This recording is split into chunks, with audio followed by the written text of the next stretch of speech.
Ricardo Ravelo. Ricardo, buenas tardes. Hola Julio, buenas tardes. Es un gusto estar aquí contigo nuevamente en esta mesa de análisis, debate, opiniones y demás. Y también saludo muy afectuosamente a mi estimado amigo Víctor Ronquillo y al auditorio que nos está sintonizando. Gracias, Ricardo. Víctor Ronquillo, camarada y amigo, ¿cómo estás? Buenas tardes. Pues bien, muy contento de estar con ustedes. Un abrazo para ambos. Un saludo para el público y perdón si me robo un poquito de minutos, pero a mí me importa mucho insistir en esto que has mencionado. Estos espacios se sostienen con el proyecto de las personas, se sostienen gracias a ustedes que nos están mirando y gracias a la colaboración por nuestra parte. Hay que apoyar a este proyecto para que siga funcionando. No podemos seguir dependiendo de los medios hegemónicos. Los periodistas, en el mejor de los sentidos, tenemos la palabra. Perdón por la digresión, mi querido Julio, pero muy importante que apoyemos estos proyectos, porque al final de cuentas, aquí tenemos una mirada mucho más amplia de lo que ocurre en el país, con un horizonte de crítica, de reflexión, de debate y hasta de especulación periodística, Julio. Entonces, mi reconocimiento por generar este espacio y obviamente también le pido a quienes nos escuchan, hagámoslo juntos, compañeros, de todos nosotros es ese espacio, fortalezcámoslo, por favor. Gracias, eres muy amable, gracias por esas palabras y esa exhortación, Víctor Ronquillo. Ricardo Ravelo, pues vamos a entrarle de volada a algunos de los temas que están evidentemente pues sobre la mesa segura. Uno de ellos es pues no sé si empantanamiento del proceso contra Francisco Javier García Cabeza de Vaca. La verdad es que de repente los escándalos políticos o judiciales suben de nivel y luego otros nuevos escándalos subsumen o desplazan a los anteriores. Entonces, por lo pronto, ¿qué estará pasando en Tamaulipas y qué estará pasando con el gobernador García Cabeza de Vaca, Ricardo Ravelo? Bueno, pues mira, siguiendo todo este proceso desde el desafuero, la votación que hubo en la Cámara de Diputados para quitarle el fuero, evidentemente que la ley pues establece que esto lo debe ratificar el Congreso, en este caso de Tamaulipas, a partir de aquella reforma que hubo en el sentido de que, bueno, era una manera de impedir que se violara la soberanía de los estados. Entonces los congresos locales deben de ratificar la decisión que tomó el Congreso, en este caso la Cámara de Diputados. Pero por lo visto, bueno, allá en Tamaulipas, Cabeza de Vaca tiene todo un control político muy férreo. Y mediático, Ricardo. No se publica nada que no pase por la oficina de prensa del gobierno del estado. Sí, los medios están silenciados, algunos otros amenazados, en fin, es verdaderamente muy dictatorial el gobierno de Cabeza de Vaca allá en Tamaulipas. Hay mucha protesta también, pues obviamente pagada por el propio gobierno del estado. En fin, de tal suerte que pues no ratificaron la determinación de quitarle el fuero y el gobernador se mantiene en el poder. Ahora, esto ha generado mucha polémica, si realmente ya no tiene fuero o si tiene. Incluso se manejó que la propia fiscalía podía proceder a solicitar su aprehensión, pero bueno, evidentemente si no se ratificó a nivel local, pues el gobernador sigue teniendo fuero y sigue teniendo el control político y sigue siendo funcionario público. Ahora, este tema obviamente lo va a decidir en última instancia pues, la Suprema Corte de Justicia, ¿no? Lo que ya conocimos, el caso llegó a la Corte, entonces pues esto se determinará más adelante si realmente debe o no ser procesado Cabeza de Vaca. Ahora, lo que sí me parece que abre esto un tema muy recurrente que aquí lo hemos abordado, que es el asunto de la impunidad. Es decir, finalmente no lo desaforaron por todos los delitos de los que le acusaron. No está el tema del narcotráfico, no está el tema de lavado de dinero, solamente le dejaron la defraudación fiscal. Ahora, con independencia de lo que legalmente ocurra en México, si lo van a desaforar, si lo van a procesar o no. Me parece a mí muy interesante el asunto de Estados Unidos, ¿no? Porque en Estados Unidos, como sabemos, hay un expediente abierto con los mismos testigos que declararon en contra de Tomás Yarrington y de Eugenio Hernández. Pues a él se le acusa casi de los mismos delitos que actualmente pesan en contra de los exgobernadores de Tamaulipas y que tienen que ver directamente con la delincuencia organizada, con pactos con la delincuencia organizada. En el caso de Cabeza de Vaca, se le señala de haber recibido financiamiento de los Zetas. Esto lo dice directamente un testigo protegido que fue miembro de ese grupo criminal que lavaba dinero para los Zetas, que hoy está acogido al programa de testigos. Se apellida Peña Argüelles, si no mal recuerdo, el testigo José Antonio Peña Argüelles. Es un testigo clave porque este hombre es un empresario que se dedicó a lavar dinero para el narcotráfico, particularmente para Zetas y para Cártel del Golfo, en los tiempos de Yarrington, que conoce como nadie las entrañas de ese mundo del crimen organizado. Y bueno, pues él ha contado muchísimas cosas sobre Cabeza de Vaca, entre otras, que cómo le dio dinero a petición de Yarrington para pagarle la campaña cuando iba a ser candidato a alcalde de Reynosa. De tal manera que, bueno, pues puede librarla en México o no, pero el asunto es el expediente norteamericano, que sin duda pues es muy contundente por lo que he leído y que seguramente pues le va a generar demasiada pesadilla, demasiada incomodidad al exgobernador cuando a partir de que pues deje el poder, si es que en México no lo procesan, ¿no? Porque eso todavía como dije, lo tendrá que determinar la Suprema Corte próximamente. Claro.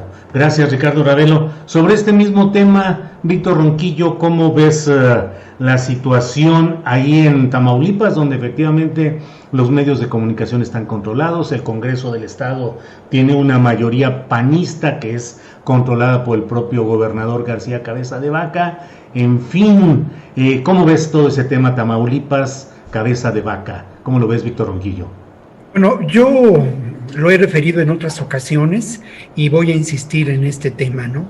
Me parece que este caso es uno de los mejores ejemplos de lo que podemos considerar la constitución de un imperio criminal.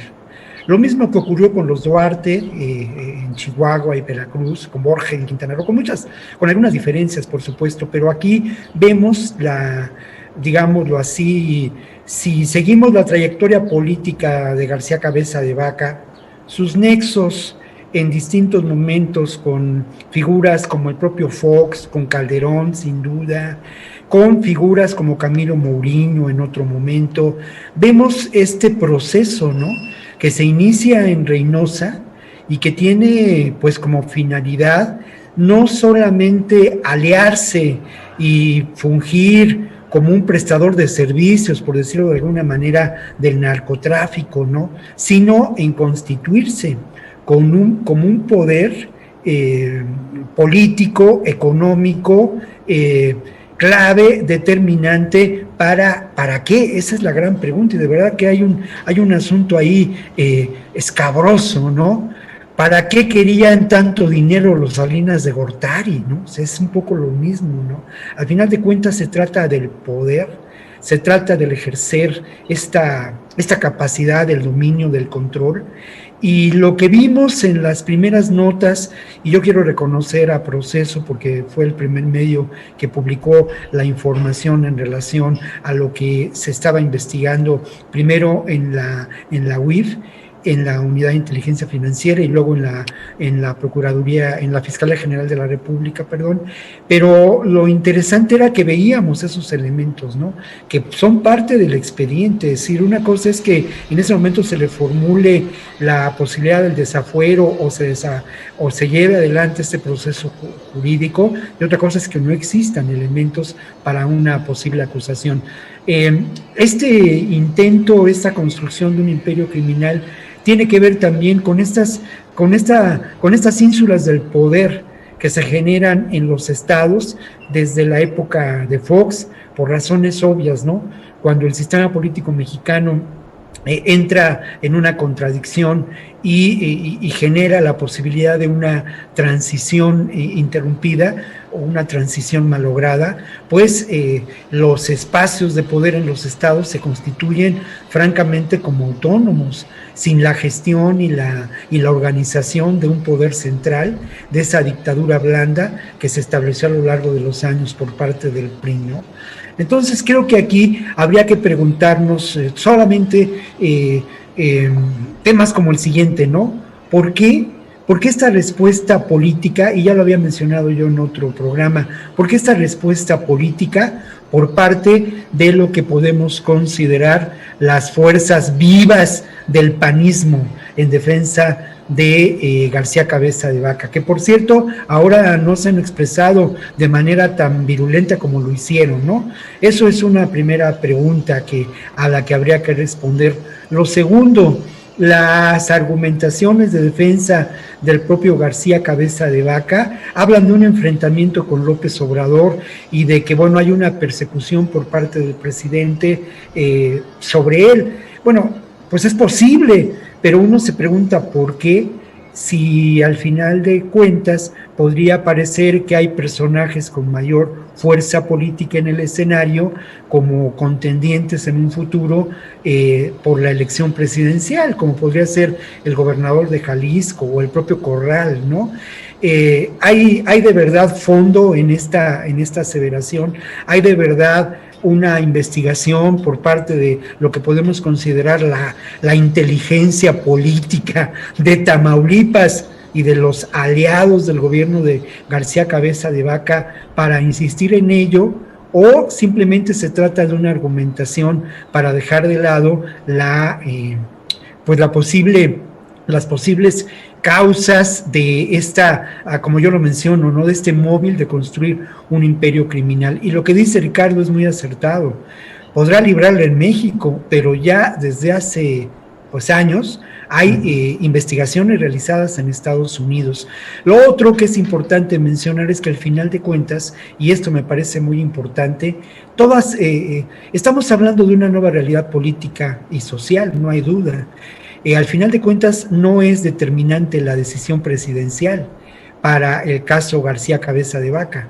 Sabemos de lo que en este momento se da, una confrontación clara, abierta entre los poderes, el poder judicial y el poder ejecutivo, y sin duda el poder judicial en este caso es de esperarse que actúe no por consigna, o actuará por consigna atendiendo a qué digámoslo así, a qué poderes fácticos responderá. En fin, es un caso que a mí me parece nos deja ver una realidad distinta a la que habíamos visto en términos del manejo de estas situaciones, incluso en el caso de Duarte de Veracruz, ahí la acción fue determinante por parte de Peña Nieto cuando se decidió que fuera capturado.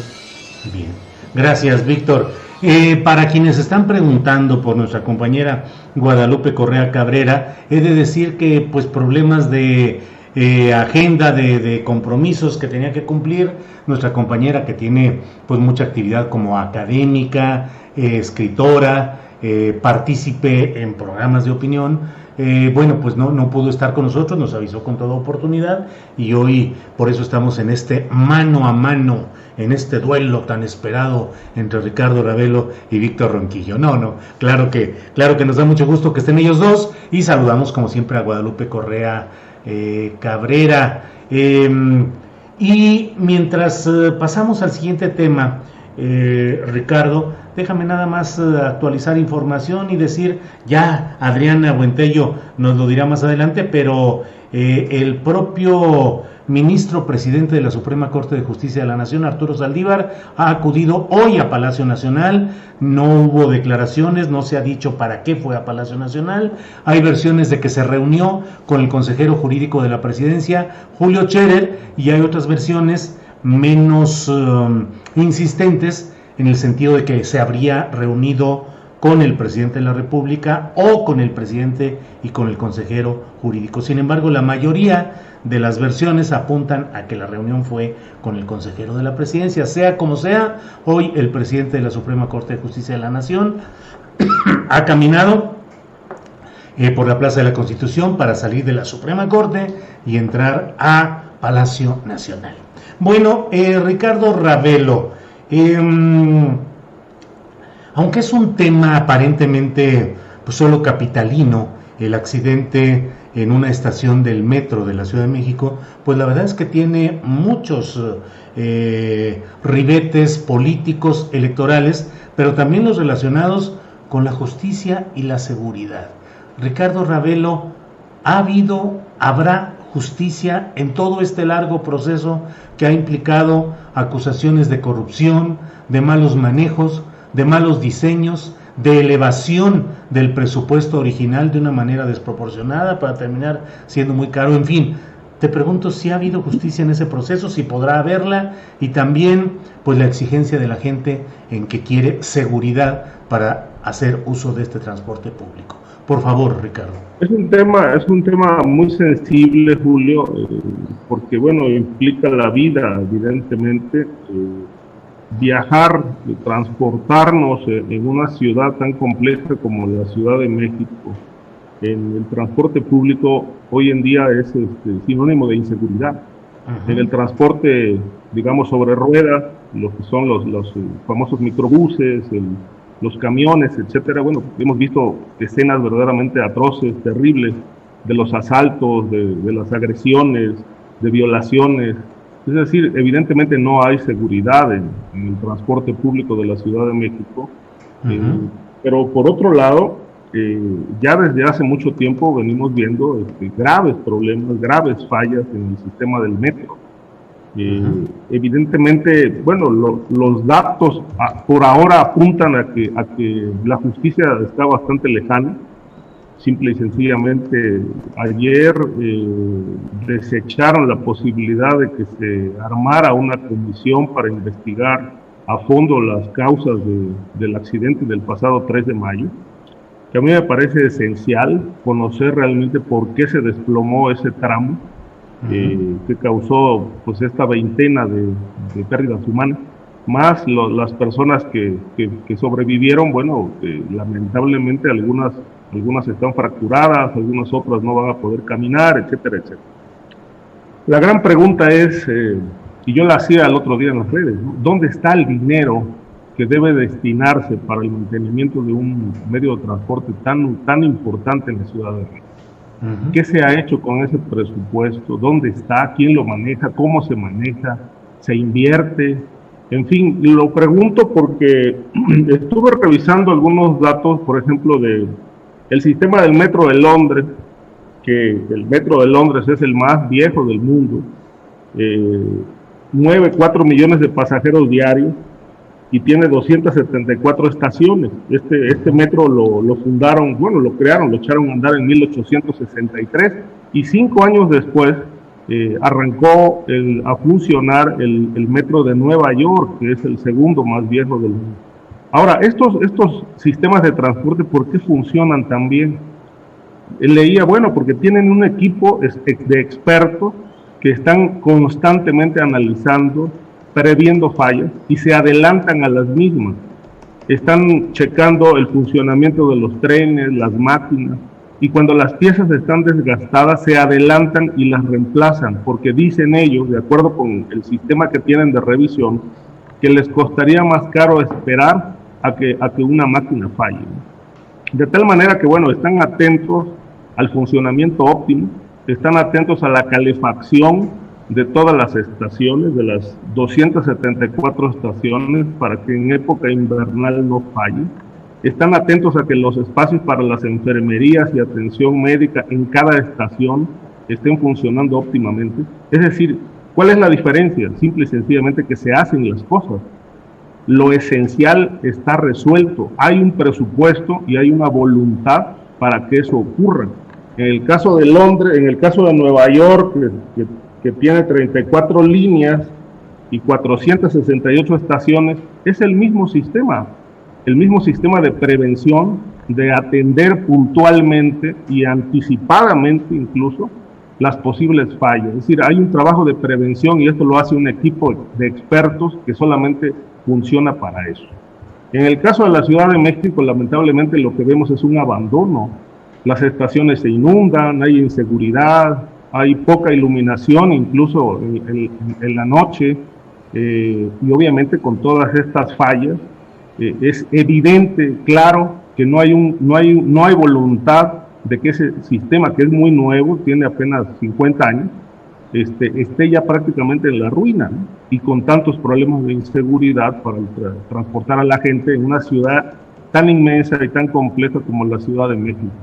¿Qué va a pasar? Bueno, pues primero que nada, en este caso tan lamentable, deben de conocerse las causas, porque hay una empresa alemana que certificó que la línea 12 realmente estaba óptima ya para operar, que fue lo que permitió que, bueno, Marcelo Ebrard, ya en el cierre de su gobierno, pudiera inaugurar esta línea en octubre, me parece que del 2012. De tal suerte que, bueno, hay muchas preguntas por responder. ¿Qué no se hicieron los mantenimientos adecuados? La construcción fue mal hecha. ¿Por qué se certificó si realmente no estaba del todo óptimo para operar? Hay que recordar que, bueno, pues la línea 12 arrancó y luego se detuvo porque hubo fallas, los trenes, las vías, etcétera. Es decir, ha sido una larga lista de irregularidades que, bueno, se corrigieron sobre la marcha, pero evidentemente la abandonaron. Bien, gracias Ricardo Ravelo. Víctor Ronquillo, ¿qué opinas sobre este tema que tiene, la verdad, muchos ángulos de enfoque, muchos detalles, muchos elementos? ¿Qué opinas en general, Víctor Ronquillo, por favor? Mira, yo creo que en principio sí hay que decir que es un ejemplo doloroso, monstruoso de la corrupción y del manejo, digamos, en la penumbra, ¿no?, de los recursos públicos. Eso es lamentable, y lo que estamos viendo, pues, es efecto de aprovechamiento en el peor de las situaciones de esos recursos y del poder político, ¿no? Esto refiere a una realidad que lamentablemente persiste en nuestro país. Puede haber toda la voluntad política de transformación, puede haber la gestión de un gobierno de Claudia Sheinbaum que orienta su proyecto hacia una perspectiva, desde mi punto de vista, más humanista, pero en el fondo de todo, los problemas urbanos, los problemas sociales de esta magnitud siguen persistentes. Yo me voy a permitir citar una nota de un colega reportero del Reforma. Es una nota que me parece da en el blanco de una de las posibles causas de esta realidad y soporta lo que he dicho.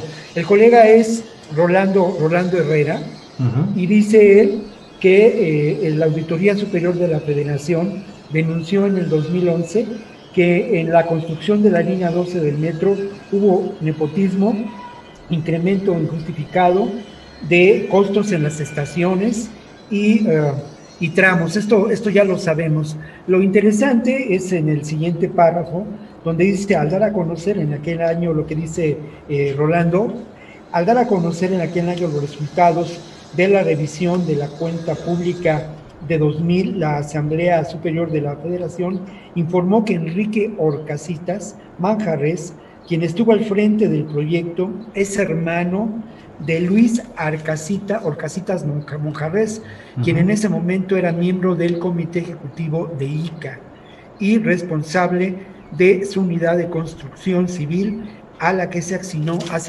la línea 12. Entonces vemos esa realidad. Además, bueno, esta es una nota que se publicó el día de ayer, no solamente en Reforma, se publicó en distintos medios, y esa es la evidencia, esa es la realidad. ¿Qué me parece ahora? Bueno, me parece que, pues ojalá se lleve a cabo un peritaje a fondo. Se ha convocado a una empresa dedicada a ello, de origen noruego, se ha convocado también a distintas asociaciones de ingenieros y en fin, creo que el reclamo no solamente es de justicia en términos de las personas que perdieron la vida, que es muy importante, ¿no? Sino el reclamo es de esclarecer cómo se dieron estos hechos, quiénes fueron los responsables, qué beneficios económicos y políticos obtuvieron. ¿Por qué fue importante el capricho de hacerlo como un tren elevado, por llamarlo de alguna manera, cuando podía haberse planteado de manera diferente, ¿no? ¿Cuáles fueron y cuál es la responsabilidad de Ebrard, de Mancera, de Mario Delgado, por supuesto? Todo esto creo que es un tema que tendrá que esclarecerse. Y yo vuelvo a insistir, miren, son tiempos diferentes, pero no son tiempos diferentes por lo que puede decir López Obrador en la mañanera.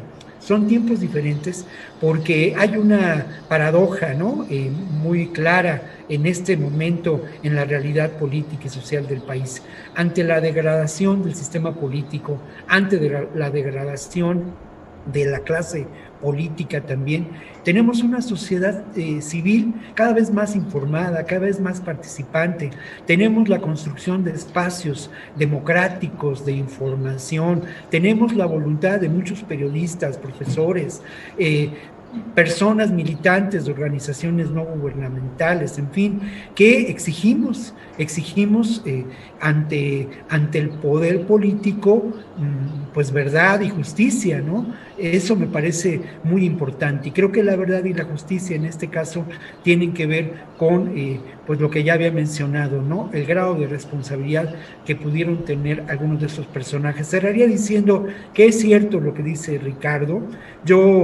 Pues hace un año que no me trepo al metro, pero yo fui metronauta toda la vida y no me trepo al metro pues por razones de la pandemia, pero era lamentable y fue lamentable ver cómo se fue el proceso de decadencia de las instalaciones. Y por otra parte, pues bueno, uno como metronauta de toda la vida, pues se dan ocasiones en que platicas con los policías, en que ves la actuación pues de la gente que trabaja en el metro, ¿no?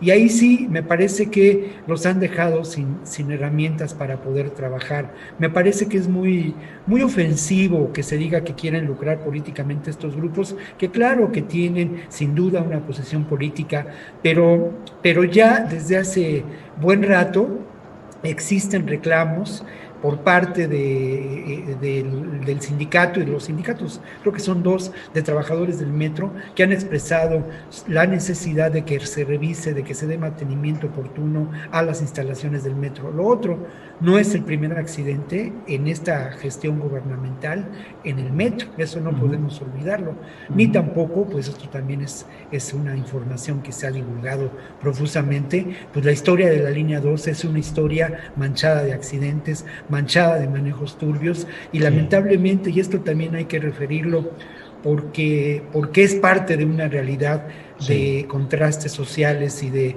inequidad. Ocurre en una de las zonas urbanas en donde la necesidad es apremiante y existen graves problemas de movilidad y de muchas otras cosas, ¿no? Hay mucha necesidad en esta zona de la ciudad. Claro. Bien, Víctor Ronquillo, muchas gracias. Son microhistorias, Ricardo Ravelo, que parecerían a veces que la ubicación geográfica pues es Aguililla, Michoacán.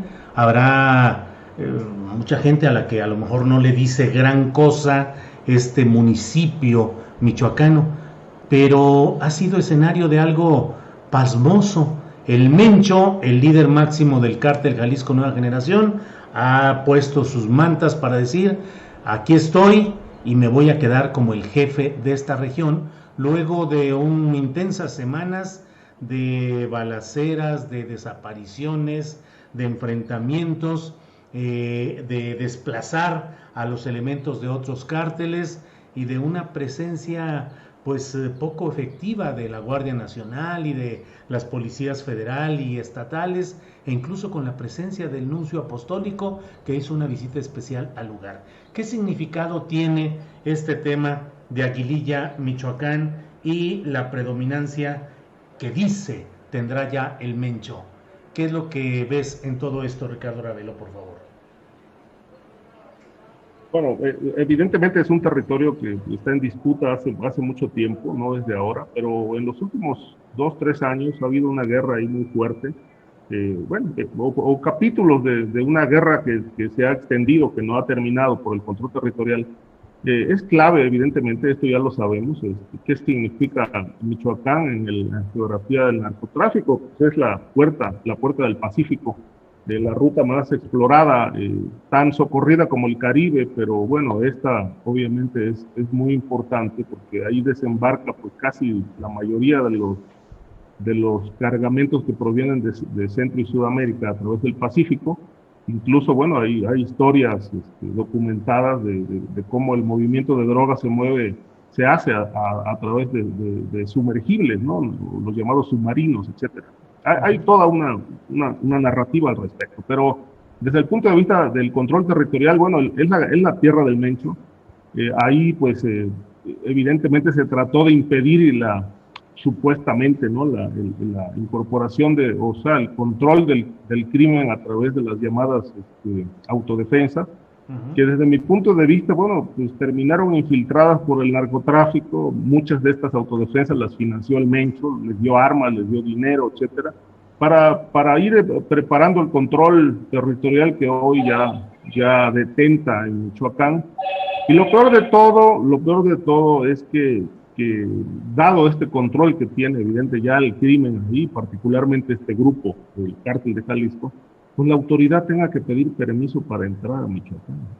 Es decir, hay por ahí 2 o 13 peticiones del gobernador Silvano Aureoles para que el gobierno federal intervenga a través de la fuerza, a través de la Marina o a través del Ejército, y pueda liberar a estos pueblos, particularmente a Aguililla, y no se ha hecho, ¿no? De tal manera que pues han recurrido a la Iglesia Católica para llevar a cabo una suerte como de convencimiento de que lo que están haciendo está mal, para que suelten el territorio. A esto obedeció la visita del nuncio apostólico allá a esa región, intentar negociar, llevar a cabo un diálogo amplio para ver la posibilidad de que, bueno, se libere, porque está generando pues mucho miedo, terror, desplazamiento humano, etcétera, todos estos problemas colaterales que se desprenden de la violencia, del miedo, porque, bueno, finalmente ha habido muchísimos enfrentamientos, emboscadas, asesinatos, desapariciones. Es decir, es un territorio verdaderamente invivible, ¿no? Como buena parte del país lo está haciendo, que tienen esta fuerte presencia criminal y disputa territorial, pero también hay un lado que aquí lo hemos hablado, que es lo que significa Michoacán desde el punto de vista de los recursos naturales. Y me parece que ahí hay también una guerra, una disputa muy fuerte, que obviamente el Estado no ha podido resolver, ni el gobierno estatal, ni el gobierno federal. Es decir, han dejado hacer. Yo creo que aquí retomaríamos un poco lo que decía el ex embajador Landau, en el sentido de que han dejado hacer al crimen, y el crimen se ha ido apoderando con mayor, digamos, con mucha beligerancia, de tramos del territorio que hoy parecen que no tienen autoridad, donde la autoridad está ausente, hay un notorio vacío de poder, que me parece que es una de las razones que imperan en buena parte del país y que han dado origen a esta presencia multiplicada del crimen organizado, que, como hemos dicho, pues no solamente gobierna municipios, sino legisla, está en todas partes, y hacen lo que quieren. A mí me parece que como nunca antes, hoy el crimen está empoderado. No es Aguililla nada más, hoy el epicentro es Aguililla, pero si hacemos un recuento de dónde están o dónde no están, pues evidentemente nos acabaríamos el tiempo que nos queda para poder entrar a estos detalles. Pero creo que se está necesitando y urgente un cambio de política para poder liberar a estas poblaciones de la presencia criminal. Me parece que el diálogo pues es una buena herramienta pero no lo dicen si están negociando con el narco, si están negociando con los grupos criminales. ¿Por qué no lo dicen, no? Si eso es parte de una labor del Estado, es decir, generar las condiciones para llevar a cabo negociaciones con el crimen organizado. Esto ocurrió en Estados Unidos, esto ocurrió en Europa, no de ahora, de hace muchos años. Por eso la delincuencia organizada europea no se comporta como la mexicana, ni la delincuencia organizada estadounidense se comporta como la que opera en Aguililla o la que opera en Tamaulipas. Es decir, esto llevó años de negociación. El Estado mismo generó las condiciones para que las empresas criminales, por ejemplo, se pasaran del lado de la legalidad y se legisló para que eso así ocurriera. Es decir, finalmente, si esto implicó que los capitales ilegales se vinieran a ser legales cruzando la línea de la legalidad, de la ilegalidad para volverse capitales legales, pues bueno, esa es la labor del Estado, porque se trata de buscar desactivar a la delincuencia organizada no solamente con violencia, pero hay que construir un marco legal adecuado para que esto realmente ocurra. El primer paso me parece que es pacificar el país, porque con este nivel de violencia es imposible llevar a cabo negociaciones, ¿no? Claro. Pero me parece que, bueno, es una labor que puede llevar mucho tiempo, no se va a resolver en este gobierno.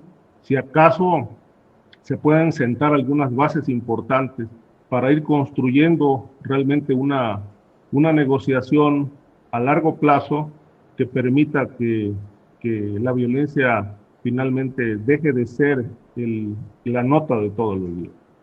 Gracias Ricardo Ravelo.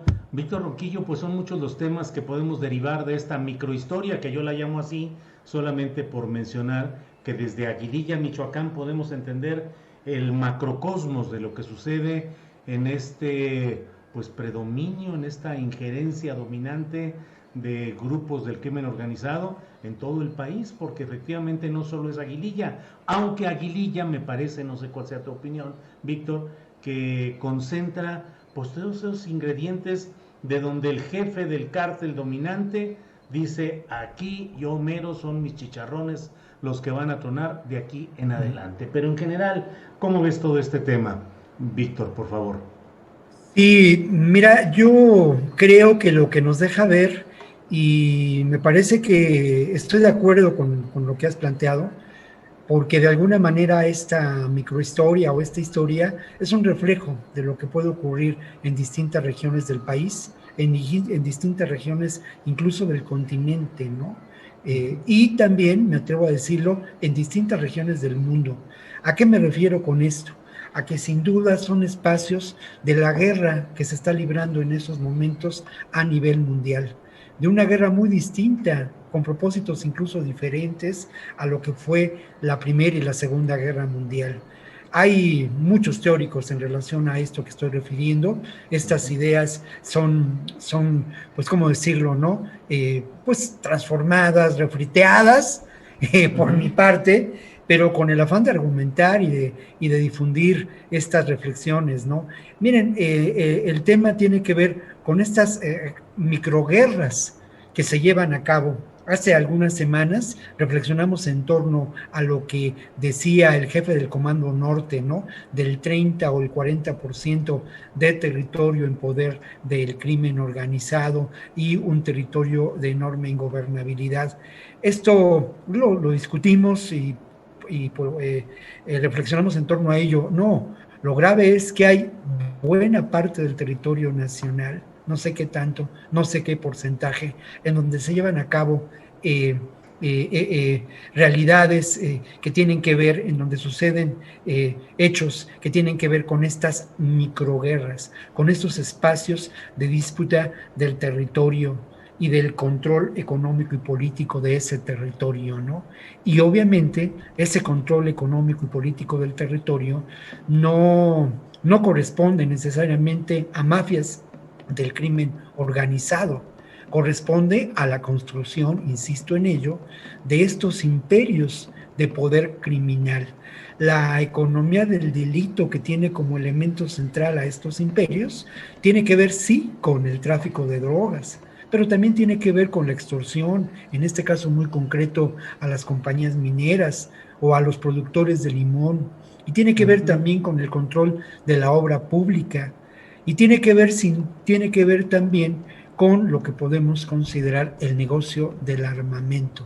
Atrevámonos a una nueva perspectiva sobre estos temas y estas realidades, en donde, pues siguiendo a muchos teóricos, reflexionemos en torno a esta realidad, y lo ha dicho el Papa, entre otros, a una realidad que tiene que ver con lo que lamentamos es la Tercera Guerra Mundial, tal cual, con diferentes propósitos. Y en relación a ello, es muy curioso el discurso del Mencho, que habría que ver cuáles son las alianzas, habría que pensar cuáles son los soportes económicos, políticos del cártel Jalisco Nueva Generación. Entenderlo, como decía Osvaldo Zaval en algún momento, como un aparato paramilitar. Sí, me parece que sí, pero habría que entender también al servicio de quién o de qué intereses puede estar. ¿Cómo es posible la presencia de grupos de sicarios digámoslo así, como mercenarios, ¿no? En aprovechamiento de aparatos de poder fáctico, tenebrosos, oscuros. Es curioso el discurso del Mencho. Yo voy a referirme a alguno de los temas, y él dice que en la manta que colocaron en el centro de Aguililla, en la plaza de Aguililla, dice que el problema no es con el pueblo ni con el gobierno, el problema es con esas lacras, ¿no?, que se han apoderado de la tranquilidad y que están privando de la libertad al pueblo. El Mencho se erige como un libertador. Sí. Esto también nos deja ver, y también el recuento que hizo Ricardo sobre la presencia y la actuación de las autodefensas, nos deja ver parte de ese discurso. Luego el otro tema que también está en relación a ello es que no tenemos que reclamar lo que nos corresponde, le dice a la gente, y lo que nos corresponde es la libertad. Y luego es esta idea de estos personajes de que se apropian del territorio y se apropian de las personas. Esto provoca un enorme dolor humano. Y luego lo otro, cita el Mencho antes de despedirse, o bueno, por lo menos esa es la versión oficial. Esta es la manta que se colocó en el centro de Aguililla, y dice, como si fuera canción ranchera o canción ahora de banda y de narcofolclor, ¿no? No vine porque puedo, vengo porque voy a quedarme. Atentamente el Mencho. ¿Qué nos dice este lenguaje, no? Creo que también ahí hay un elemento muy interesante de reflexión. Y por otra parte, yo sí difiero con Ricardo en términos de la posible actuación de la Iglesia Católica. Yo he estado allá en Aguililla, he conversado con algunas de las personas en Aguililla, y me parece que no, que por el contrario, ellos se han erigido como un refugio, como un referente moral, han denunciado, incluso han hecho denuncias públicas de que si el Mencho invade, se apropia de esta región tan importante en términos de la economía del delito, bueno, han mencionado que si esta alianza del Mencho, esta irrupción del Mencho y esta presencia del Mencho, quise decir, en lugar de alianza, pero esta presencia del Mencho corresponde sin duda a un conflicto con los cárteles unidos, que son aliados del poder político de Silvano Aureoles. Lo han dicho con todas las palabras, y eso me parece muy importante destacarlo, porque hay un enorme valor civil en términos de esta declaración y de la actuación del párroco de la iglesia de Nuestra Señora de Guadalupe allá en Aguililla, ¿no? Y no es que me ponga mocho, ni mucho menos, ni que saque el crucifijo, ni nada por el estilo, pero la verdad es que hay que reconocer insisto en ello, ¿no?, el valor civil y el constituirse como un refugio y como una posibilidad de referencia, de información para nosotros de lo que está ocurriendo en Aguililla, ¿no? Bien, Víctor, gracias. Fíjate que ahorita que hablas de cómo el lenguaje, en este caso del Mencho, es el lenguaje del libertador, el que va a consolidar la paz, el que va a librar a los habitantes de las maldades de los otros grupos. Resulta bien curioso. Ahora que andamos con todas estas broncas de la monetización en YouTube y todo eso, recuerdo cómo hay videos en YouTube con millones, decenas de millones de vistas que se refieren al llamado movimiento alterado, que es el movimiento musical en el que se ponen los corridos, los narcocorridos explícitos a más no poder, y una de esas piezas musicales sanguinarias en lo absoluto, se llama Sanguinarios del M1, y ahí en una de sus estrofas dice: traen mente, o sea, estos grupos, cártel, este grupo del M1, dice: traen mente de varios revolucionarios, como Pancho Villa peleando en guerrilla, limpiando el terreno con bazuca y cuerno que hacen retumbar. Ricardo Ravelo, los jefes del narco y varios de estos carteles pueden ser entendidos como libertadores, como revolucionarios, como nuevos Panchos Villa. Para nada, ¿no? Es decir, no hay ninguna ideología ahí. El tema del crimen organizado importa el poder, el control, el dinero, el poder, y ahí empieza y ahí termina. Es decir, no hay ninguna ideología libertadora para el pueblo, no hay ni siquiera un embrión de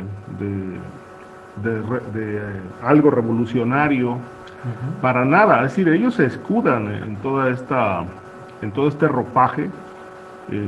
Por ejemplo, yo tuve oportunidad de entrevistar a este personaje, no recuerdo ahora, pero es de la familia michoacana, conocido como el tío, que ellos se decían, la empresa se conoció, bueno, así se dieron a conocer originalmente, como eran la empresa que llegaba a Michoacán a liberar a la población de los grupos opositores que vendían.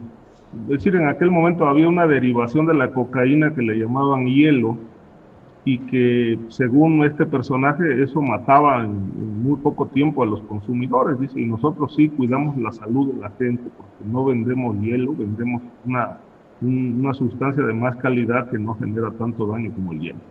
Y para ellos esto era una forma de cuidar al pueblo y de dar seguridad también, porque bueno, se apoderaban de zonas importantes del Estado, y su discurso era decir: nosotros estamos dando seguridad porque las policías ya no cumplen con esta función, los grupos rivales están queriendo entrar a generar violencia y nosotros cuidamos a la gente. Es decir, esto es una forma de adentrarse en la mentalidad de la gente, en lograr una suerte de identificación y de ir fortaleciendo lo que comúnmente se conoce como el músculo social, ¿no? Porque estos grupos realmente pueden sobrevivir en regiones por años en tanto logran una identificación social fuerte, ¿no? Porque la sociedad para ellos es sumamente importante en las regiones donde dominan, porque se vuelven sus informantes, se convierten en protectores. En una ocasión, por ejemplo, platicando con Santiago Vasconcelos, me decía que cuando estaban haciendo una labor importante allá en la frontera chica, en la frontera, esta frontera de Tamaulipas, Camargo y todos esos municipios, Miguel Alemán, decía, bueno, platicando con la gente, preguntábamos dónde estaban los capos. En aquel momento andaban buscando al June, me acuerdo.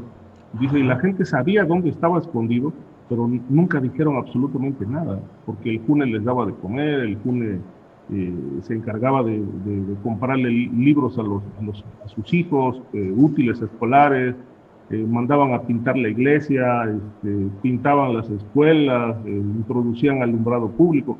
Y ellos, bueno, se identificaban con estos grupos criminales a los que, bueno, como aliviaban necesidades, los grupos criminales se volvían autoridad. Es decir, pero esta autoridad la construye el pueblo. Es decir, cuando hay debilidades humanas, ¿por qué acudimos al sacerdote? ¿Por qué acudimos al psicoanalista? ¿Por qué no enfrentamos los problemas tal cual son directamente observándolo? Recurrimos al cura o vamos a las mezquitas porque no sabemos qué hacer. Un poco esto ocurre con estos grupos criminales en la sociedad.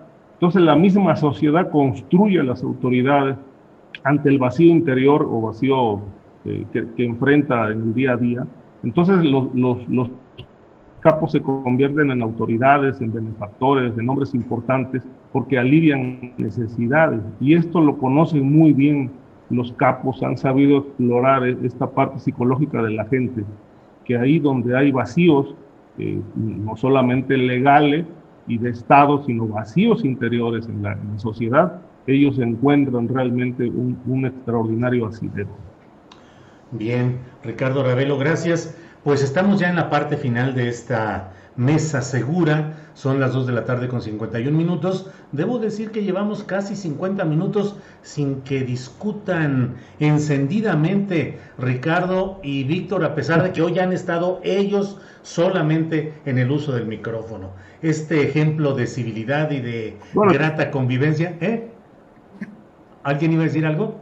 Yo quería comentar que hace rato Víctor comentó el tema de la Iglesia Católica ahí en Aguililla. Ajá. Pero bueno, nada más como para ponerle un poquito de gasolina al tema, la Iglesia Católica en ninguna época de su historia ha resuelto los conflictos humanos. Sí, la Iglesia Católica es un gran negocio, es lo que Paz llamaba el negocio de la fe. Realmente la Iglesia Católica, así como los políticos han ofrecido un mundo mejor, la Iglesia Católica ha prometido el cielo y la gloria, pero en ninguna época de su historia ha cumplido absolutamente con nada. Yo no entiendo qué hace la Iglesia Católica. Bueno, ahí está el tema.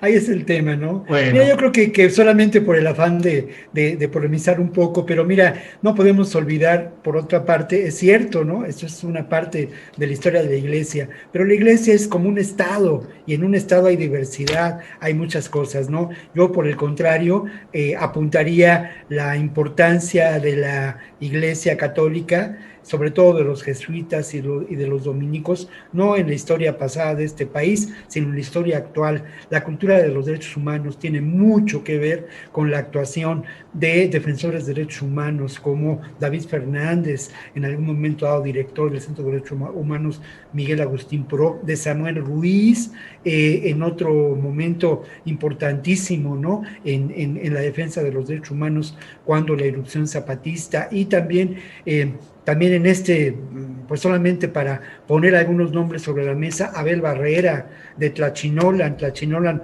una organización que trabaja allí en la montaña en favor de los derechos de los pobres y que tiene obviamente una vinculación orgánica con la Iglesia Católica. No, yo creo que estos son, digámoslo así, prejuicios, y que tendríamos que entender, pues eso, como cualquier construcción humana, pues hay contradicciones, ¿no? Lo mismo ocurre en los espacios, incluso en este mismo espacio, pues tenemos contradicciones, tenemos diferencias, pero es parte de un proceso. Y la Iglesia Católica, por otra parte, yo insisto mucho, y ahí están las encíclicas papales, no hay otro referente en estos momentos moral, en el amplio sentido de la palabra, como el Papa Francisco, ¿no? Y ahí están los hechos, ahí están las encíclicas, ¿no? Y sus posiciones en distintos momentos en relación a los conflictos por la intolerancia, ¿no?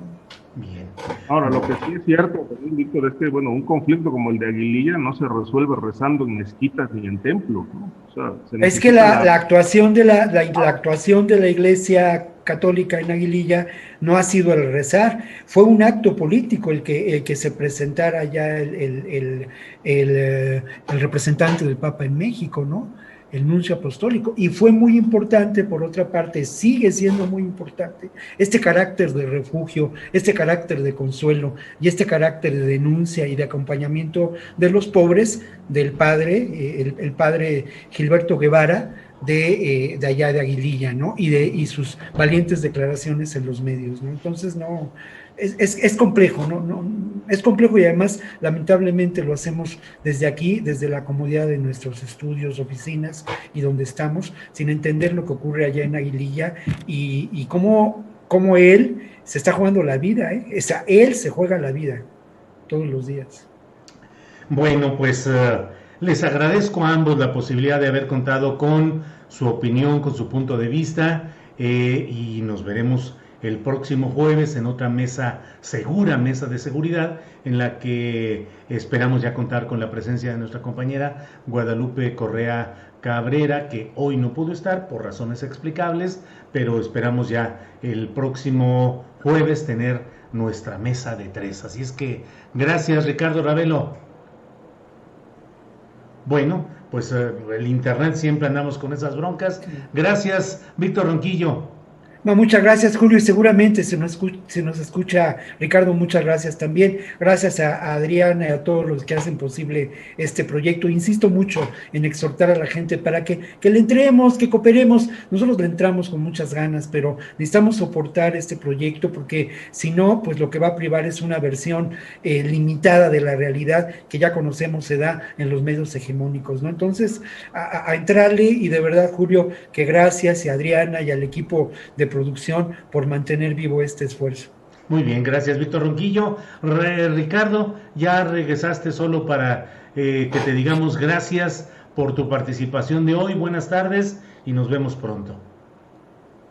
¿Cómo no, Julio? Buenas tardes. Un saludo para Víctor también, para Adriana, que está ahí atenta siempre para las cuestiones técnicas y demás. Y al público que nos siguió, pues buenas tardes. Perfecto, gracias y seguimos en contacto.